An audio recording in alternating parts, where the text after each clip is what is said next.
My update is that I finished my cleanse standard purification process practice yesterday, and now I'm in my post cleanse mode.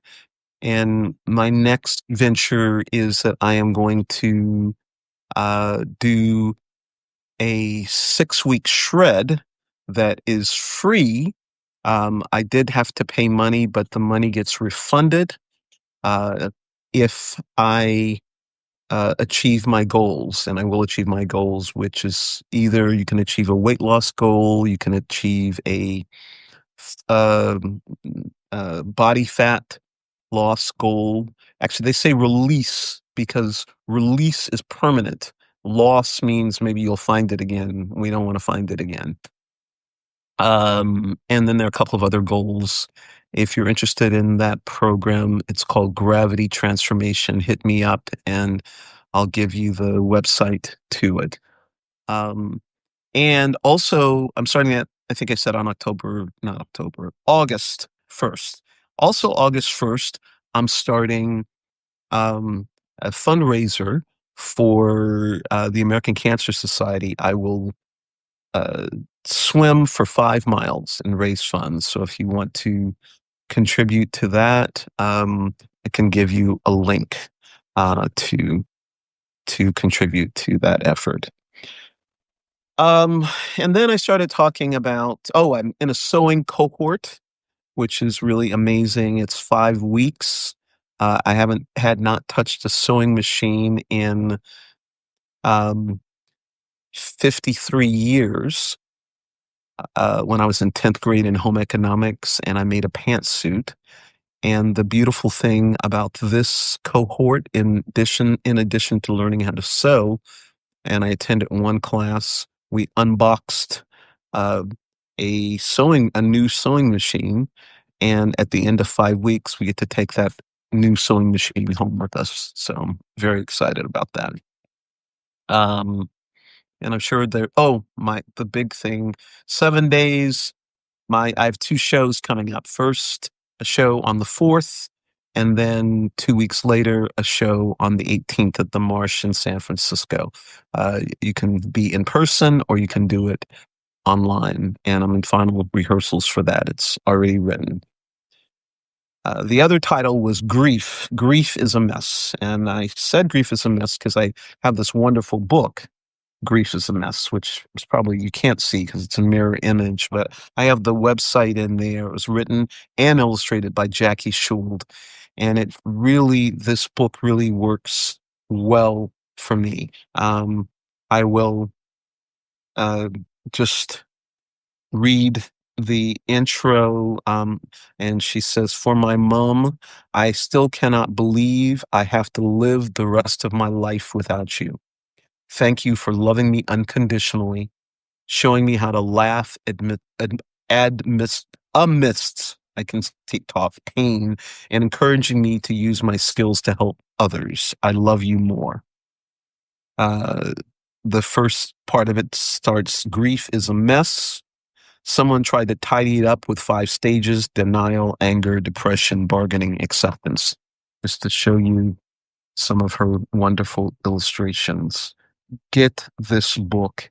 It helped tremendously. And just by way, when starting in January of 2023, my 96-year-old aunt died. I knew she was in hospice. I knew she was dying. She's in Oklahoma. I talked to her on the phone in July 4th, 2023. Also, my father called me to tell me the end is near. And I got to see him a lot between July 4th and Super Bowl Sunday 2024 when he passed. Then at some time, and I don't remember, my 85-year-old aunt was placed in hospice, and I got to do a FaceTime with her. Actually, it was through Facebook, a video call, and she said to me something extremely remarkable, which was, "Do not be sad when I'm gone, because I'll be raining down blessings on you and your family."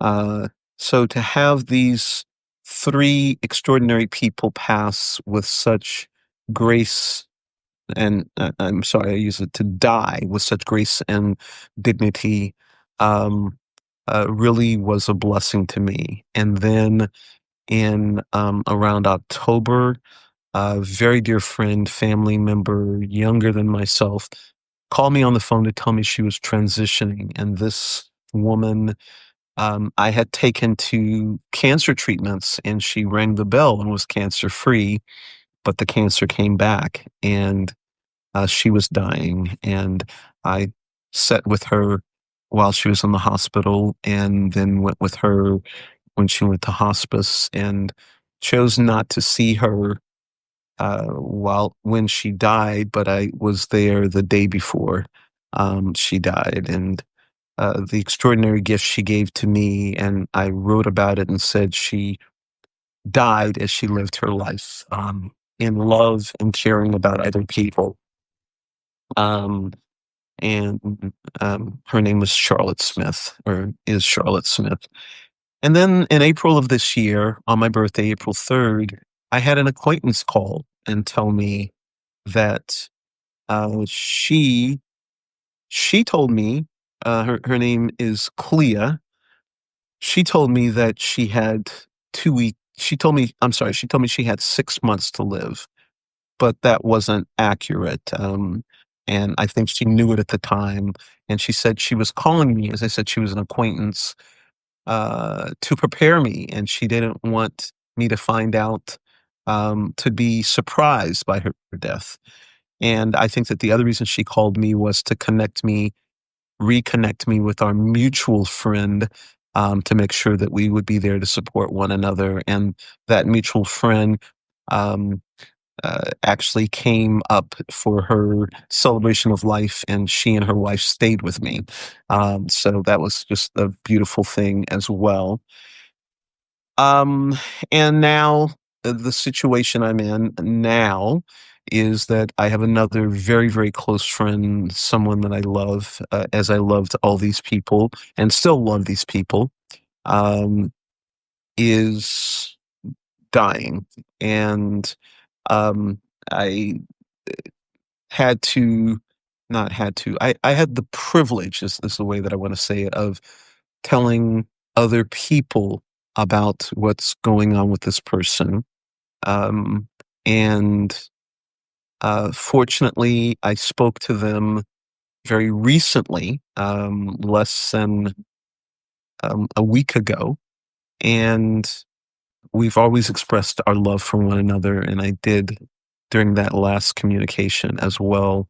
And now they cannot communicate. So just prayers up for them and their family. So during the first part, I think, particularly after my father died, I got a bunch of books on grief.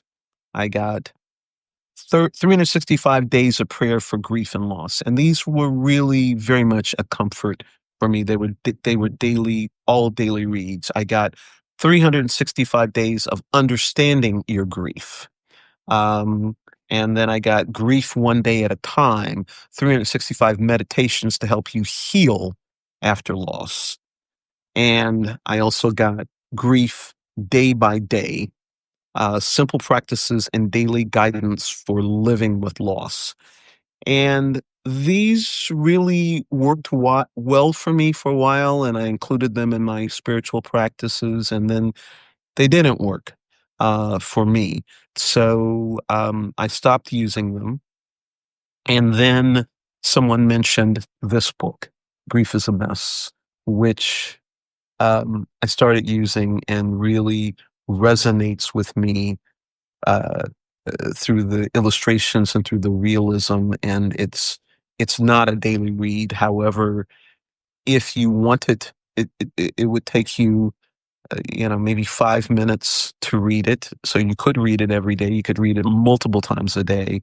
But this is the thing that works for me. And in fact, I think I might um, uh, release all the other books on grief.